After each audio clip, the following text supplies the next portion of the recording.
tout se passait très bien. Et même dans le cadre de la lutte pour la liberté de la presse, dès qu'elle voit une alerte du SPPJ, c'est elle-même qui appelle.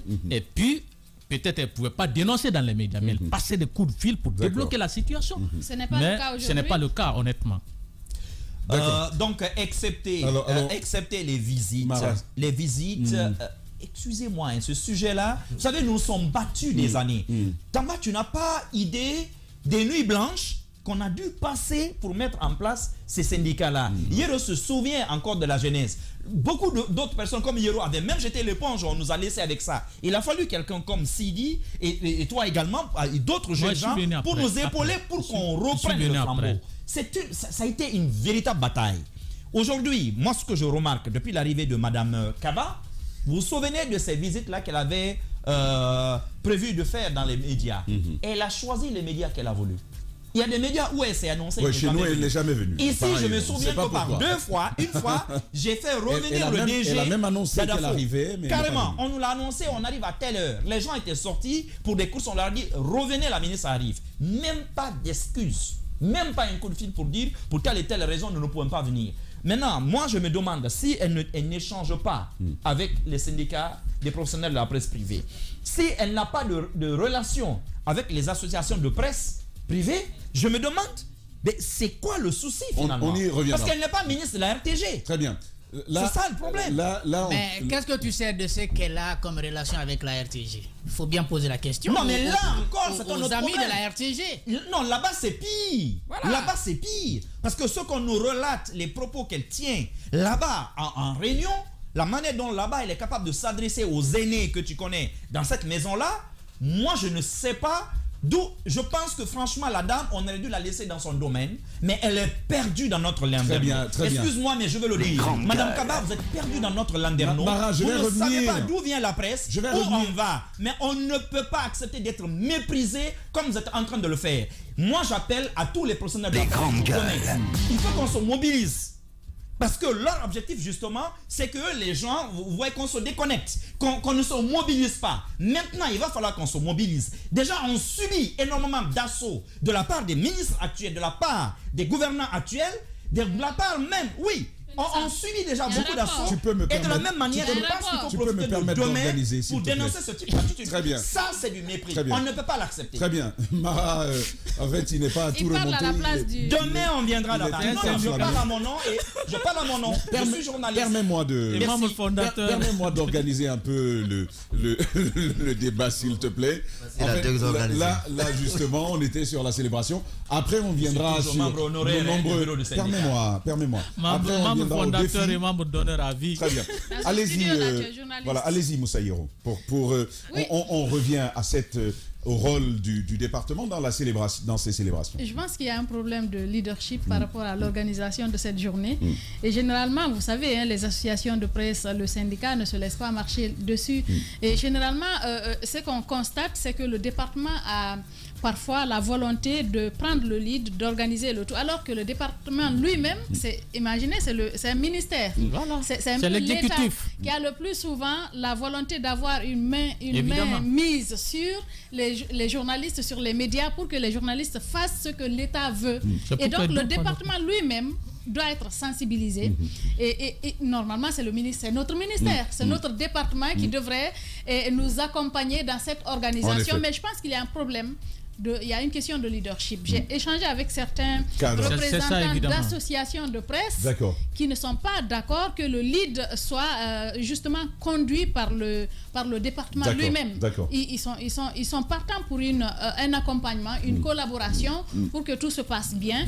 Mais je pense qu'il y a un mauvais casting au département là-bas. Ça ne se passe pas très bien. Je ne sais pas c'est quoi le problème de la ministre. C'est dommage, hein, parce que avec Paula, les choses se passaient plus ou moins bien à l'époque. Moi, je me rappelle, on l'a reçue ici. Je ne sais pas aujourd'hui ce qui est en train de se tramer, mais entre la ministre et les départements et les responsables même, les techniciens du département, les choses ne tournent pas rond. J'ai d'ailleurs cette réaction. Alors, je vais décréter que à partir de maintenant, tu es un chroniqueur. Hein. Donc, on va chroniquer. Et voilà, ton tour de parole. Non, mais après, on lui posera des questions. Après, ça viendra. Voilà, tu n'es pas un invité. Mais il le fait déjà, donc ça va. Et alors, il y a un acteur de la presse qui il n'est pas tendre, hein, je vous préviens. Je vais même tempérer certains des mots qu'il utilise. S'il n'insulte pas, il faut tout dire. Permettez, il dit, la dame à la tête de ce département, crois-moi, c'est son avis, est une catastrophe. Il parle même d'éléments de personnalité, je ne reviens pas là-dessus. Elle ne s'entend avec personne, elle veut tout faire seule, elle s'en fout de la vie des autres. Elle n'a d'ailleurs aucun égard pour ses collaborateurs. Ce qui est dommage, c'est qu'elle ne maîtrise rien. Elle n'écoute même pas ses techniciens. Et il revient sur un élément important. Les propos de Fana Souma la fois dernière étaient vrais. Elle a décidé unilatéralement du changement du logo et du plateau. On parle de ce logo totalement fan. Avec un R en grossesse. Oui, justement. Ainsi de suite. Et il rajoute... Si Tianguel, alors on va créer un problème à Tianguel. Si Tianguel n'était pas là, ça aurait été la cata. C'est clair, je suis d'accord. Tout clairement, Moussaïro. Mais est-ce qu'il est consulté aujourd'hui? C'est la grosse question à se poser.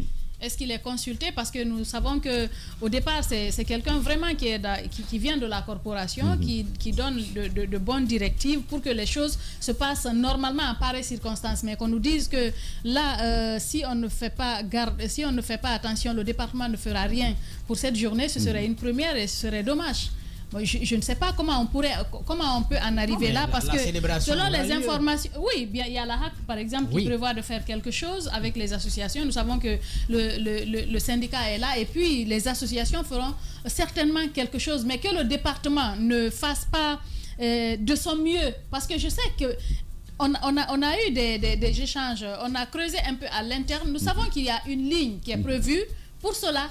Pourquoi on n'utiliserait pas ces fonds pour faire quelque chose? Alors, moi, ce qui me préoccupe, et c'est pourquoi je disais qu'il fallait vraiment que le département y soit présent, c'est en fait l'expression d'une volonté politique. C'est ça, la présence d'un département pour accompagner type de célébration. Elle est invitée demain à la HAC. Elle est invitée. Je ne sais pas si elle y répondra. Non, c'est pas d'être invitée. Allons lire nos discours. Il faut avoir une volonté pour y aller. Alors Jacques, c'est pas compliqué. C'est à vous. C'est à vous à présent, mon cher Jacques. C'est une dame qui a quand même du caractère. À sa décharge, j'ai l'habitude d'observer que chaque fois que dans une structure d'État, on se ligue contre un cadre, c'est souvent qu'il fait du bon travail. Est-ce que ce ne serait pas le cas de cette dame? Sauf que là, qu'est-ce qui est fait? Je pose mes questions. Mais puis on a dit à Jacques. Je pose mes questions, c'est à Jacques. Qu'est-ce qui est fait? C'est pas à toi. Allez-y, mon cher Jacques. Non, je pense que le bon travail, on peut l'apprécier par les résultats. Ce n'est pas par le caractère tout simplement. On peut avoir du caractère et ne pas avoir du résultat. Peut-être que vous avez du caractère parce que vous n'avez... Mais ils ont du résultat. Non, ils ont fait notre plateau, ils ont changé le logo. Quel plateau? C'est des résultats. Le plateau de la RTG. Oui. C'est ça. Là. Mais et le logo. Jacques, il faut tout simplement dire ce truc-là. C'est ce truc-là. Surtout avec les images là. Je crois qu'il faut poser la question à nos amis de la RTG. Mais c'est de l'innovation. S'ils sont fiers. Excusez-moi. C'est de l'innovation. Tamba, arrête de diluer l'émission. On parle là de Mara, laisse-le terminer. Non, il a raison. Tamba a raison de dire que c'est de l'innovation, mais une innovation qui n'a pas réussi. Très bien. J'ai coupé le micro. Maintenant, c'est à toi. Vas-y. Oui, mais c'est des fonctionnaires. Les journalistes. Leurs micros sont fermés. Vas-y, Jacques. Et le département doit avoir de l'implication réelle dans l'organisation de ces journées-là. C'est vrai que c'est l'exécutif, on va dire, ce n'est pas un média, mais si le chef de l'État a voulu avoir un département dédié à ce secteur-là, il y en a qui ne nomment pas de ministre pour ça. Mais si on a nommé un ministre pour ça, c'est pour que ça puisse s'organiser, que ça puisse servir à quelque chose.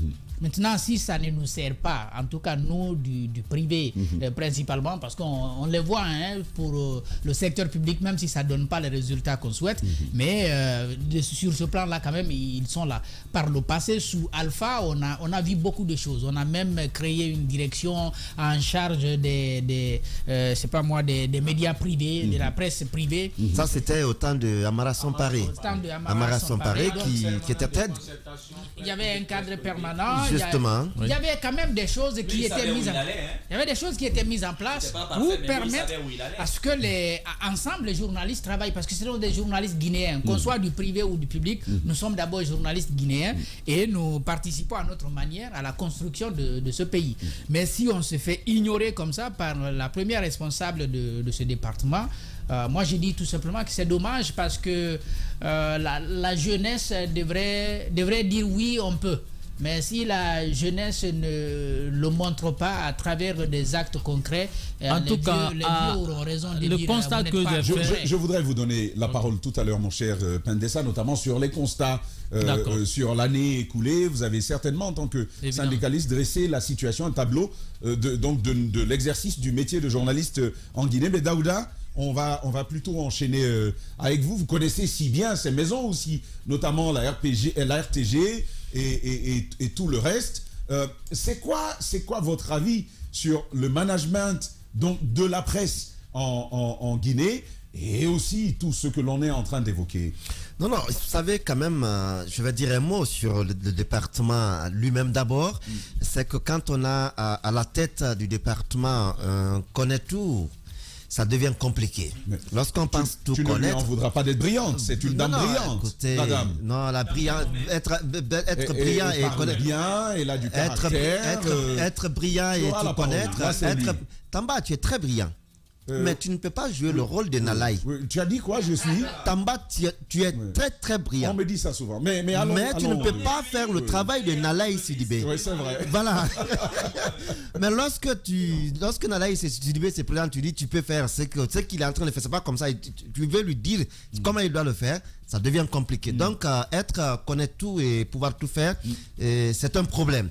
Et aujourd'hui, la maison mère est dans une situation difficile, je me dis, difficile à comprendre de l'extérieur. Mais lorsque vous entrez, vous vous rendez compte qu'il y a du mépris. Il y a du mépris parce que vous êtes directeur général, par exemple. Mais vous n'avez pas de décision qui vous reviennent. Tout vous est surplombé par le département. Franchement. On vient, on vous dit, bon, c'est ce que vous devez faire. Comment vous devez le faire, on s'en fout, mais on a quand même, voilà la directive qu'on vous donne. Vilain logo. Voilà. Le logo est vilain. Il est vilain. Et puis, votre nouveau logo là. Et je crois le grand frère. Non, ça c'est pas le Nimba. Ça c'est un air. Non, ça c'est un air en grossesse. En plus, c'est pas le Nimba. Ce qui est dedans là, c'est pas le Nimba. En plus, Samba, c'est pas le Nimba qu'ils ont placé à l'intérieur de ce air. Ce air là est en grossesse d'une autre idole, d'une autre statue. Mais c'est pas le Nimba. L'ancien qu'ils ont enlevé, il y avait le Nimba devant. Oui, c'était ça. L'ancien, et c'était très beau. C'était très joli, très beau. Mais ça là, même les couleurs, la charte graphique, rien n'est respecté. Très bien. Alors il y a pire, au-delà du Nimba. Regardez les couleurs, c'est pas les couleurs de notre drapeau. Non, même pas. Ce logo, je comprends pas pourquoi on s'entête. Il faut l'enlever. Non. Ce logo là. Non, si ça payait déjà. Mais c'est même. Non, mais ça sert à quoi? On peut pas. Un logo. Un logo à 500 000. Oui, mais quand même. Mais écoute ça, Tamba. Ce logo doit quitter si on respecte la Guinée. C'est pas nos couleurs. Tu penses que ça coûtait 500 000? Il faut chercher. Hein? Non, mais parce que combien? C'est 500 000. J'ai voulu parler, mais quand il a dit 500 000. Quand il a dit 500 000... ce logo-là, si tu fouilles, c'est qu'il coûte très cher. C'est pourquoi je viens d'en faire un. C'est 500 000 les logos en Guinée. Si on a mis autre chose, ils n'ont qu'à nous expliquer c'est bien cette grossesse-là dont tu ne sais pas. Bon, voilà. Donc tu ne sais pas la nature du fœtus. Donc il y a ça dedans. Alors, je voulais dire... C'est fini. Ils ont mélangé l'émission. L'émission est mélangée. On va remettre un peu de calme et on va se retrouver derrière autour de notre journée mondiale de la liberté de la presse. C'est derrière ceci. Nous reprenons donc le cours de l'émission en espérant que toutes les ardeurs se sont calmées. En attendant que ça arrive à mon papa, on va avec vous, Daouda. Vous étiez sur un élan, justement. Ton papa qui est dans ce studio. Oui, c'est lui. C'est pas mon père, le vrai, hein, mais mon père prêté, donc d'ici. Enfin, allons-y avec vous, mon cher Daouda. En tout cas, c'était bien mieux avant. Alors je disais, j'étais sur la RTG, je dis, on a relevé quand même à un moment donné que Fana Souma a pris sur lui la responsabilité de réagir aux différentes critiques qui étaient adressées. Mais ils n'ont pas beaucoup de crainte, il faut dire la vérité. J'y viens. Ils disent des choses, après ils reculent. C'est ça, il avait pris la responsabilité, mais avec la pression, je me suis... Bon, après tout, quand j'ai vu la sortie, après, les choses se sont temporisées, je me suis dit, ben écoute, à quoi a valu alors la première sortie? C'est un logo fabriqué en Côte d'Ivoire. En Côte d'Ivoire, par un petit Ivoirien. Il est vilain. Il aurait tenu. Ce logo est vilain. Il est très vilain. Dis ça. Tu as vu le jingle imagé? Tu as vu le jingle imagé du journal avec en plus la couleur orange, la Côte d'Ivoire. En fait, il n'y a pas de charte graphique, il n'y a rien. Le rouge n'est pas notre rouge, le jaune n'est pas notre jaune, le vert n'est pas notre vert. Comment ça s'est fait les choses là? En fait, il y a un projet, les gars, certainement, ils ont un projet quelque part qui porte les couleurs de la Côte d'Ivoire. Donc, il faut prendre ça et puis calquer la Guinée là-dessus. Ça ne marche pas. Bon, quand c'est avec... il y a des techniciens qui peuvent faire ça. Ce sont les Pourtant, images. il y a des techniciens qui peuvent te faire ça et puis ils te font ça très bien. Le pire, ce sont les images. On a l'impression qu'il n'y a pas de projecteur, qu'il n'y a pas d'éclairage dans cette salle de JT. Ah bah ça, il faut dire merci à la DCI parce que c'est la DCI qui sauve la mise à la RTG.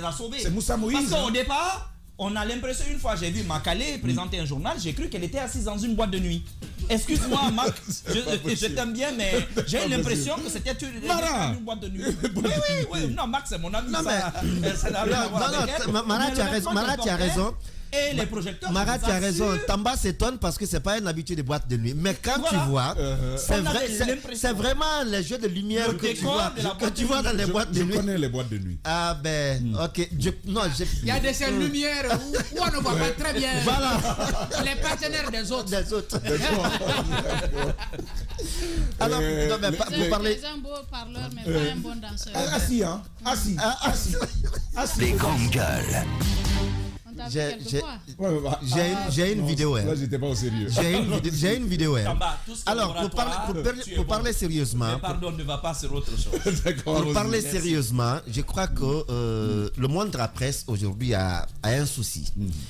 Un souci auquel il faut faire face. Et pour cela, il faut à la tête du département un ou une ministre qui s'approprie les problèmes de la presse, qui en fait un souci personnel afin de trouver des solutions idoines. Parce qu'aujourd'hui, on ne peut pas avoir la presse comme ennemi, comme adversaire.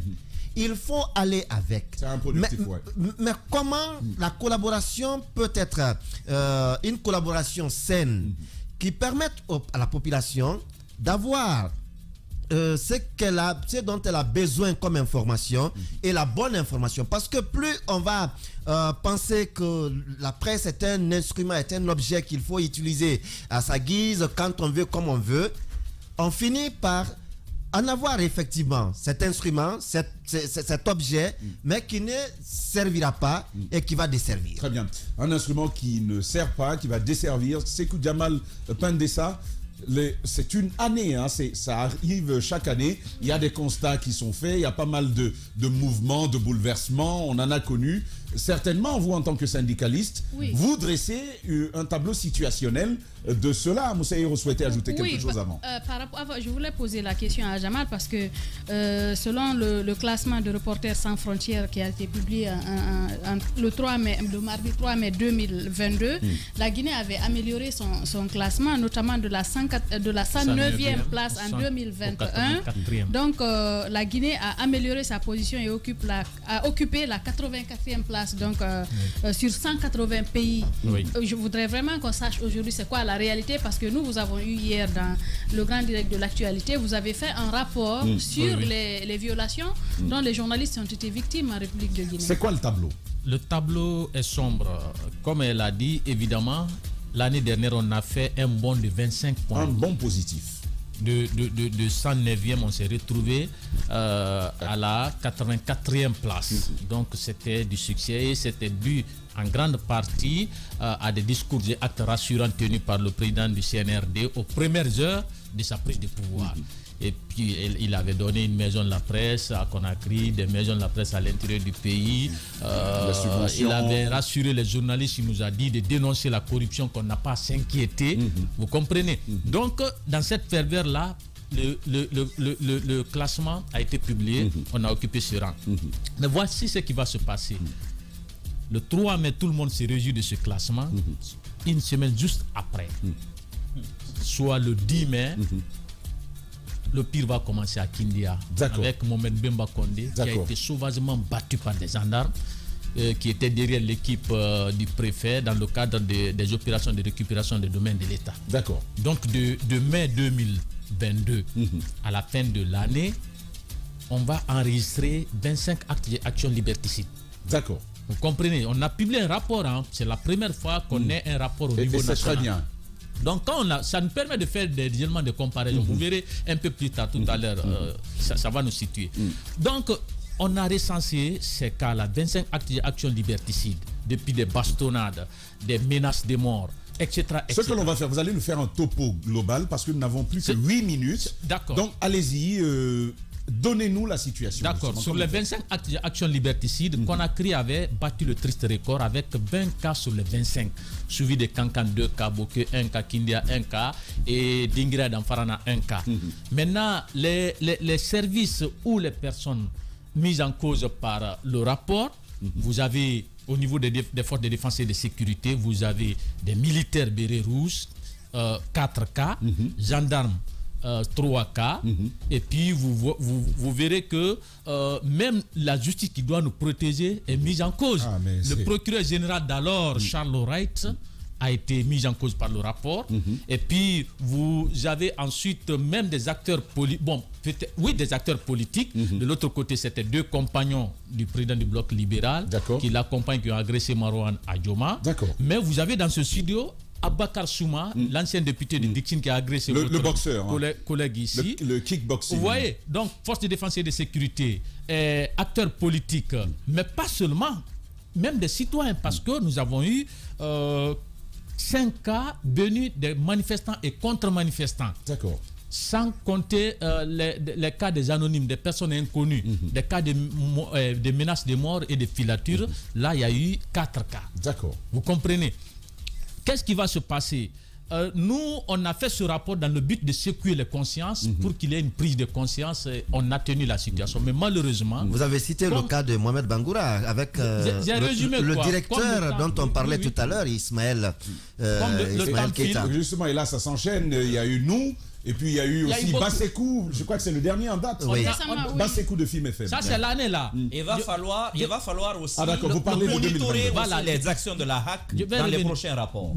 Non, c'est monitorer. La HAC a été citée par des décisions de plus en plus contestées. La HAC a été citée. Vous vous rappelez qu'on avait organisé des sit-ins à l'intérieur du pays. Celui de Conakry a été la HAC elle-même.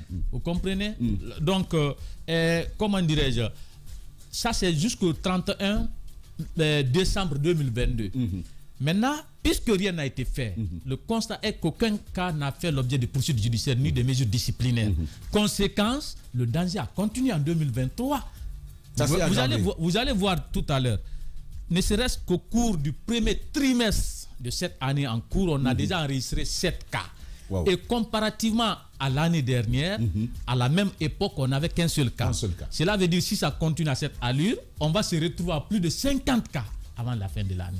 Les journalistes doivent-ils s'inquiéter? Bien sûr, et il faut vous attendre à ce qu'on perde, peut-être, en tout cas qu'on recule dans le classement mondial de l'hypothèse sans frontières. Ça, c'est inévitable.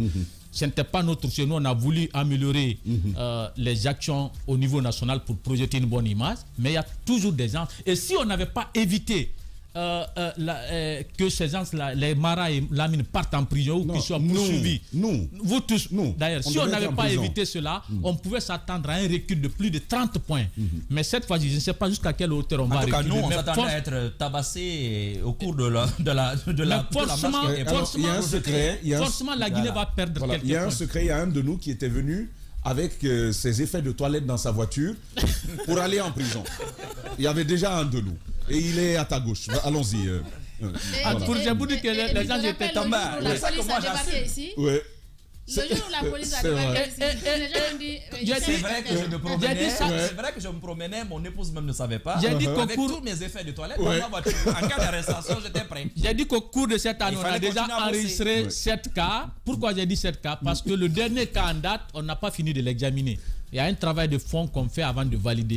Hier, des journalistes ont fait l'objet de menaces, de bastonnades et d'arrestations à Amdallah pendant les manifestations. D'accord. Et heureusement, il y avait un membre du bureau du SPPG, qui était présent. Amadou Bailo Diallo, dit lui de finesse, qui était présent. Donc, on nous a remonté ce cas qu'on est en train d'examiner. On ne pourra pas valider ça d'ici demain. C'est impossible. Il y a un travail de fond. Mais ce qui reste, on a déjà 7 cas vérifiés. Quelle va être la teneur de vos messages demain? Qu'est-ce que nos autorités doivent entendre après un rapport aussi puis un mot sur la convention collective. Évidemment, ça c'est un autre travail aussi qu'on a fait. Si vous voulez, on va bondir sur ça. Les consultations. Allez-y, vous n'avez plutôt que 2 minutes maintenant. Il nous faut la convention collective parce que à l'issue des consultations numériques qu'on a faites, qui ont été bouclées hier, il se trouve que il y a encore des journalistes. Nous, on pensait que c'était révolu, mais ça, c'est des données actuelles. Des journalistes qui ne prennent même pas l'ancien SMIC qui était à 440 000.